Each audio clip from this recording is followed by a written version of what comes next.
This is the Global Podcast Network, where executives and professionals connect, share, and inspire. Stay tuned for the conversations that drive success.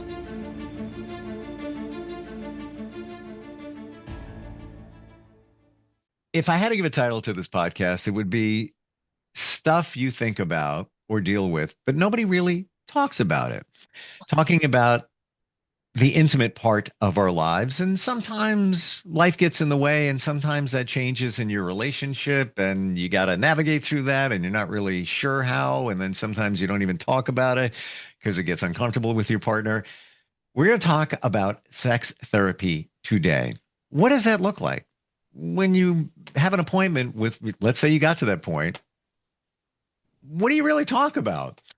That's what she does. She's a sex therapist and the person behind the Center for Relational Wellness. And it's so great to have Sara Vargas back with us. How you doing today?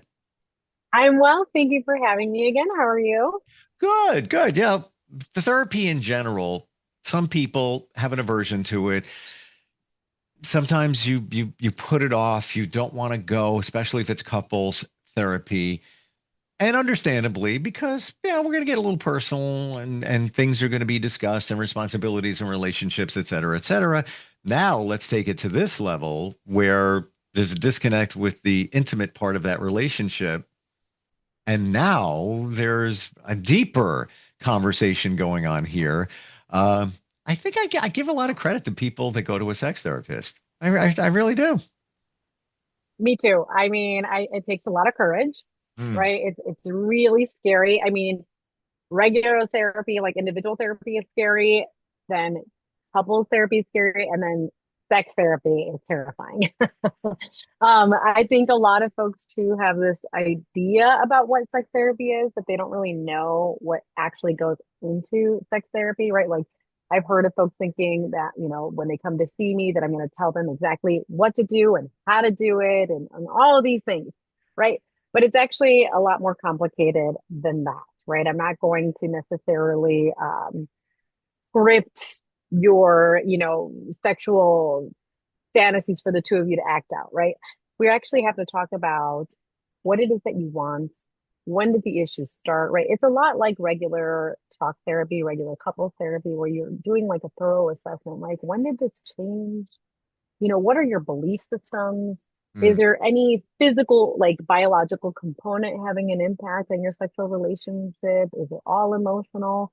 Right. So really understanding what's happening for the couple and also helping to debunk some myths, right? Because I think a lot of folks come in with a lot of ideas about what sex is or isn't. And that's part of the psychoeducation that we provide as sex therapists. That's why I think it's impactful that we talk about this today. Yeah, busting some of those myths and what I'm getting from you, and I guess it pertains to many different situations, but the expectation. What's our expectations in our relationship for the intimate side of that relationship, right? I mean, the expectations, man. I mean, they get in the way of having a better sex life with your partner, right? Because a lot of folks think that my partner should just know. They should just know what I want, what I need without ever talking about it. Or they think that sex should just be this spontaneous, romantic, or exciting thing that just happens organically without any sort of thought. That is not the case, certainly the longer you're in relationship. Maybe at the beginning, you're all excited, there's all this stuff, and you meet someone, you have this great sexual connection, but that is not going to last forever, unfortunately, for a lot of people, right? But really, there's so much more that goes in, and when you have certain expectations about sex and you're not actually talking about it, that's when the issues come up.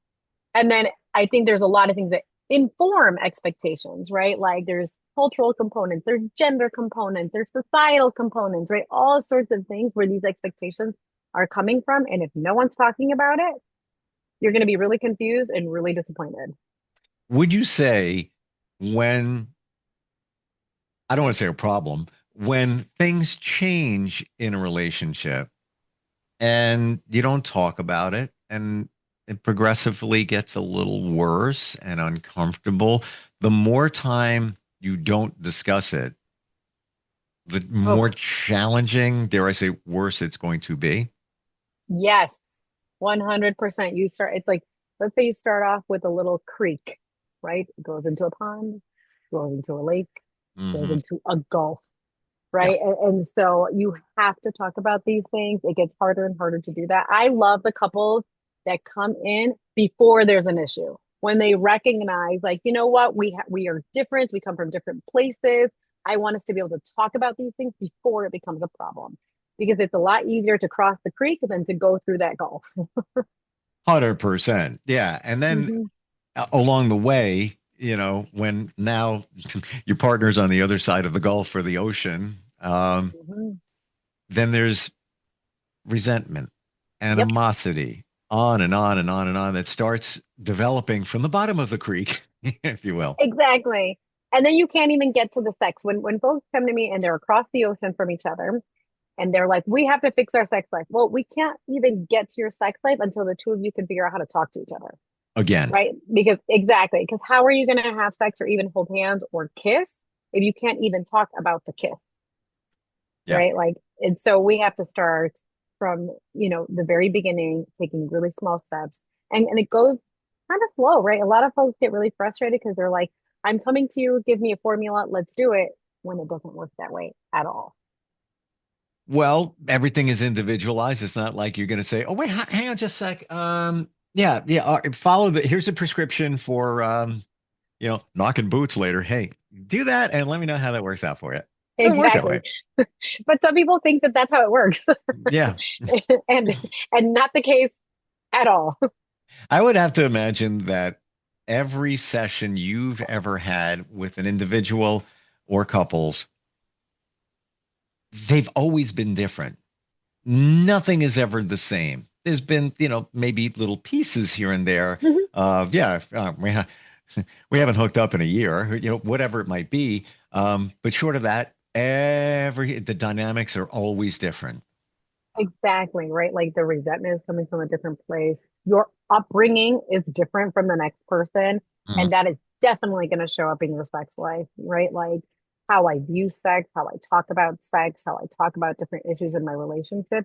That is going to show up. So each person is different. Therefore, each relationship is going to be different, right? Like, are there some biological things that might be similar, like that we can work on, like when folks have like pelvic floor pain, right? Like, those are things that are outside of therapy that I can direct people to go see, like a pelvic floor therapist or something like that, right?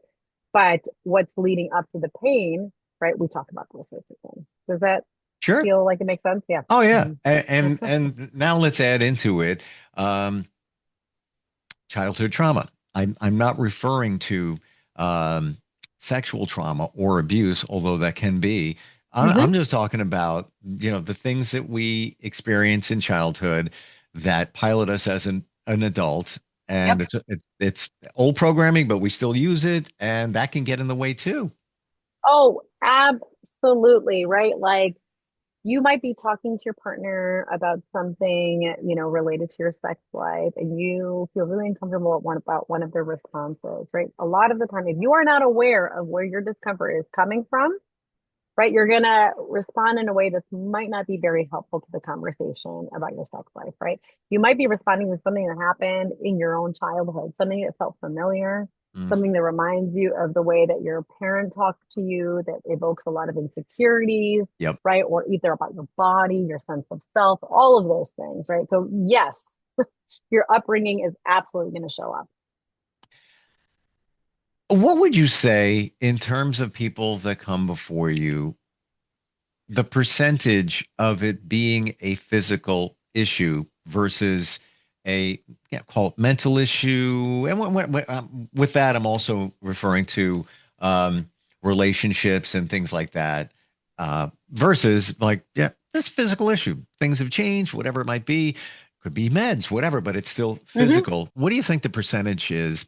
This is not scientific, but just curious.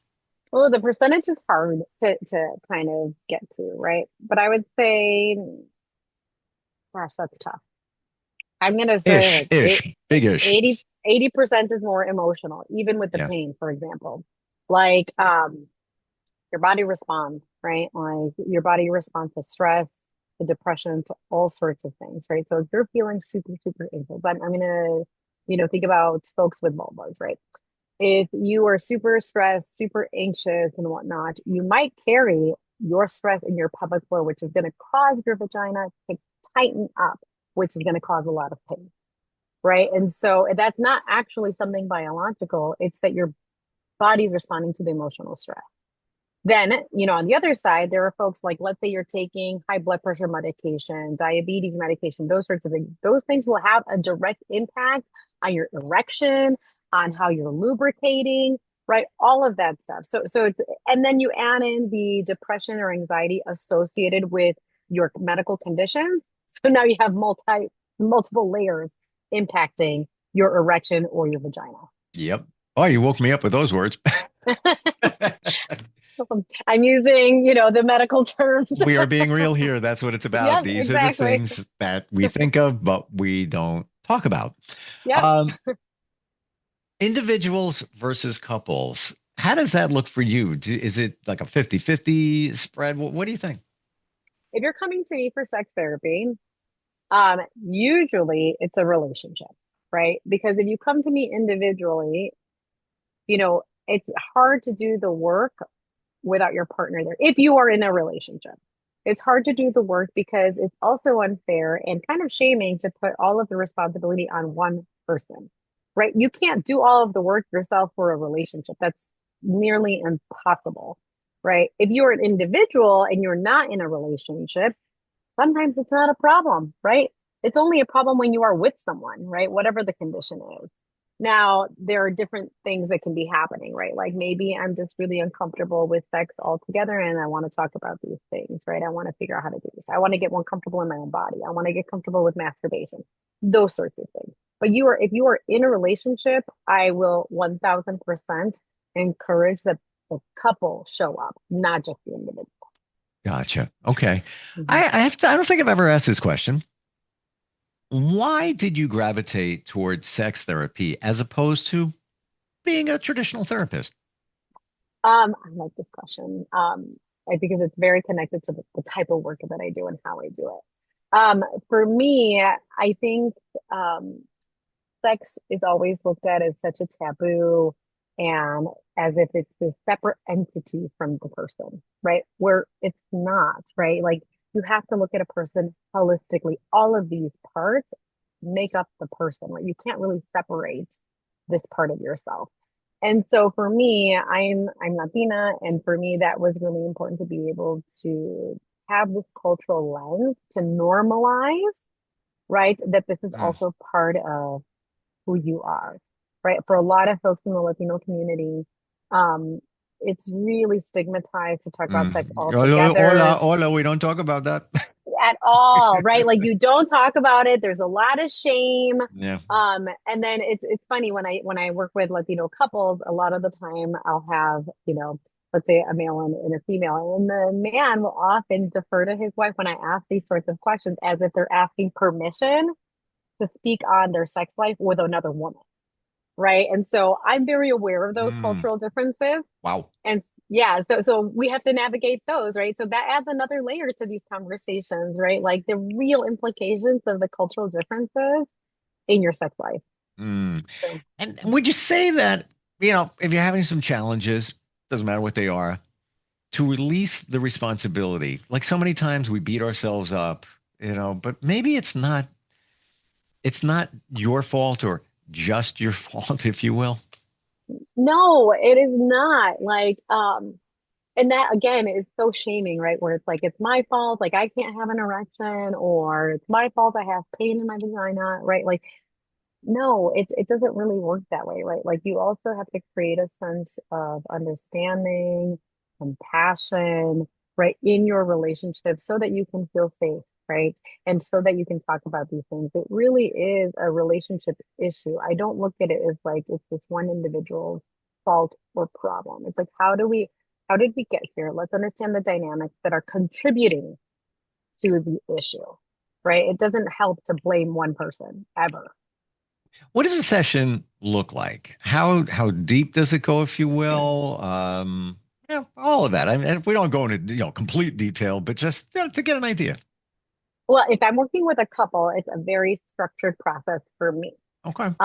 When I meet with a couple, my intake process is kind of like 4 sessions basically. The first part is I meet with both of them. I get an understanding of what they're hoping for. I try to get an understanding of how they got to be where they are, right? Like when did the problem start? What was it like before? Was there ever a time that it was good?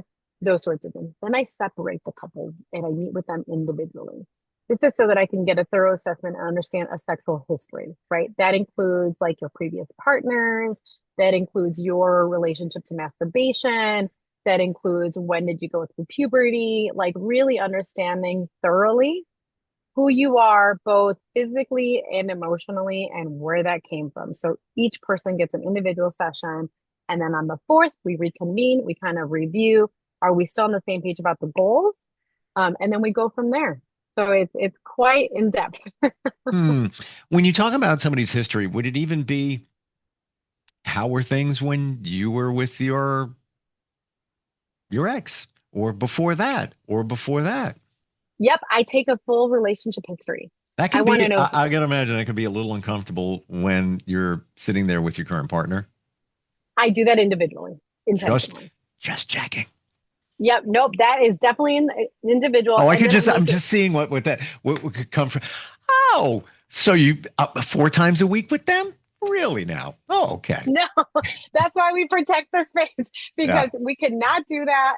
I also make a very clear distinction between privacy and secrecy, right? Because there are things before your current relationship that are your private information that are not relevant necessarily to your current relationship. A secret is something that will have a problematic impact on your relationship, right? And Mm. so there's a very big difference. And I will not work with folks when there's an active affair happening. Like there's no point in doing couples therapy at that point because if you're sleeping with somebody else and your partner doesn't know about it, right? If it's non-consensual, your partner doesn't know about it, then there's somebody else in the room that we can't talk about. Wow. Yeah. Mm. So What if somebody says, and I'm not condoning anything, but somebody yeah. says, "Well, listen, Sarah. All right, she doesn't know I'm hooking up with somebody else. It's just physical. I'm not getting my needs met at home. If we can fix that, then I'll toss her aside. I'm letting you know though. Things are good with her, but it's just not with my wife. That's why I preface even before I separate them individual, I tell them, I'm like, if you are having an affair, if you are seeing someone outside of the relationship without consent, we cannot continue work. And if this is discovered during an individual session, you have a couple of choices. I can help you tell your partner about it, or we have to terminate the work.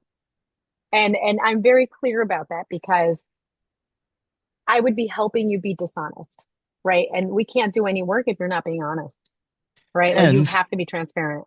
that person in the hypothetical situation I described, that person may think that it's my partner. It's all. If they would just be more open to what I like or even the frequency of it, things would be fine.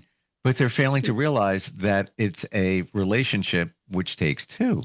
You have a role in it. Exactly. Exactly. And that would be a huge indicator that they definitely have a role in it, right? Like you're choosing to do something without actually talking to your partner about what the issue is between the two of you. Did you not feel comfortable enough talking about what your needs were? Mm. Did you feel ignored? Did you feel shamed, right? And instead you're choosing to sleep with somebody else without talking about it. That's part of the issue, actually. Yeah, that's a great point because Hmm. if you're not being transparent, you're with somebody else. You're probably not being transparent about what you want in that relationship. And there's a reason you don't feel Hmm. comfortable talking and voicing those things. So you're thinking, well, I'll just go to sex therapy. We'll get that all on the table there and it'll be clear and things will be great and better. And I'll just let that other person go. Yep, BS. exactly. Exactly. And it's like, it's not, and it's also not that easy to just let someone go, right? Like it's not like you're going to all of a sudden feel so connected to your partner that Right. tomorrow you're going to go tell your lover, like, bye. That's just not realistic. Especially, no, I don't know what it is for women, but guys, a wire to keep something hanging, out there in case you need it. Just in It's case. just, yeah, you might, not engage as often, but, you're still connected just in case. like a security blanket. That's how guys operate. This is, that's the Some way. do. Some do. Yeah. And they're, and I'm not here to ever shame anyone ever, right? Like I work with a lot of men and we talk about this stuff, right? Like what is getting in the way? What is happening here? Like what led you to be in this position, right? Like there's so many factors that affect folks, right? Like I need to understand, right? How often does it come up? Now we hear the term daddy issues, mommy issues. Um, and in my experience journey and looking at others, that comes up a lot. Does it come up a lot in therapy, sex therapy? Yes, but maybe not in like the, way that you would imagine in like the movies, for example. Like you might be a woman with mommy issues, right? Like I didn't feel understood. My mother abandoned me in this way, either physically or emotionally, right? My partner reminds me of my parents, right? And so it does come up in just these other, more emotional ways, Hmm. right? Where you were lacking something in your own childhood and maybe you're trying to repair that somehow, or you might be repeating some patterns, right? A lot of folks repeat patterns until they're aware of those patterns, right? Like I saw my dad, have multiple affairs. I don't want to be like him, and yet I'm having the affairs. This happens all the time. Oh yeah. From Mhm. friends, I see it. Yeah, and all the time. even hearing stories of divorce and all of that, where usually that person that maybe had could be a woman that had issues with her father, he abandoned her, the family, and now she's seeking somebody to validate and be that person, and maybe it's not her Mhm. partner, so now she's cheating. They don't even realize it Yep, most times. exactly. Exactly. Until you are aware and doing the work in terms of understanding where it hurts internally, where are the tender parts of yourself, until you start recognizing that, you're not Mm. going to notice it, right? You're just living your life. You said those two words, the work. Everything is work, even this. Sorry to break Even it to this, you. It's not like even this. it is. It is. Yeah, And the longer the relationship goes on, the more work it is. sure is. Exactly. Like, and that's why people sometimes will schedule their sex, right? And then that also gets a bad rap. They're like, that's not exciting. That's not spontaneous. There's this belief that sex always has to be spontaneous, which is not actually how it works, right? Like, Mm. and then some folks can be spontaneous at times, but other folks maybe are more, responsive, right? They have a more responsive desire, meaning they need a little bit more build up, more attention, those sorts of things, right? Um, You can do that with scheduling, though. exactly. Like, I Exactly. mean, how wonderful is it knowing what you're doing later? Can't wait. And you think about different things, what we could do, how we're going to change it up, whatever it might be. Is it going to be before dinner, after? La, la, la, la, la, la, la. It's, Yes. I think it's just as good. Because see, the way that you're describing it is great because it gives it a sense of build up, right? It's not a chore. You're not Right. scheduling it to do this like chore thing. Like I got to do And the lawn later. right, like, oh, like that's gonna kill the passion immediately, right? Right. Like versus like, oh, I get to do this fun thing. Let me think about this. Let me imagine what it's gonna be like, right? Like Hmm. building up, that's exciting. Yep. 100%. Mhm. You're so easy to talk to. Ah, thank you. Likewise.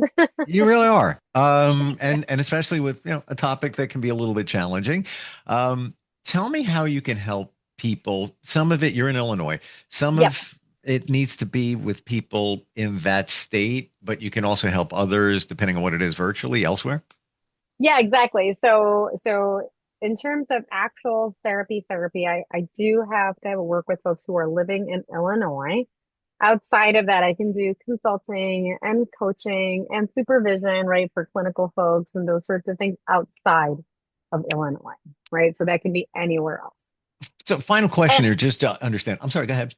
yeah, and actually, technically, there are some countries where am allowed to practice outside of the US because some countries have different laws and whatnot. So that's a random thing that I can do. This is interesting in that therapeutically, there might not be a diagnosis.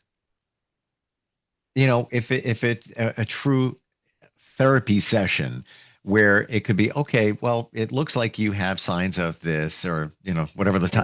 the five, whatever that thing is. Right. Um, DSM. Thank you. Where I could imagine where on a coaching consulting level, you could get a lot done in this category. Yes, exactly. And the thing is, right, like we diagnose if we're taking insurance. Really, that's why we have to do these diagnoses, Okay, which is really gotcha. annoying because there's lots of times where it's like, you might have to give one partner, a generalized anxiety diagnosis so that you can see them under insurance. If they're a cash pay client, then you don't need the diagnosis, right? Then you Gotcha. just work. Thank you for saying that. Yep. It was clear, crystal now. Yeah. Sarah, great talking with you. What's your website again? Okay. CenterRW.com. Relational Wellness is the RW. That's what that stands for. Yes, exactly. Very cool. Exactly. Thanks for being here today. I'm glad we did this because, Likewise. not how many people regularly go to sex therapy. So just a better idea of what it looks like, what it feels like, and I appreciate it. Likewise. Well, thank you for having me. This is the Global Podcast Network, where executives and professionals connect, share, and inspire. Stay tuned for the conversations that drive success.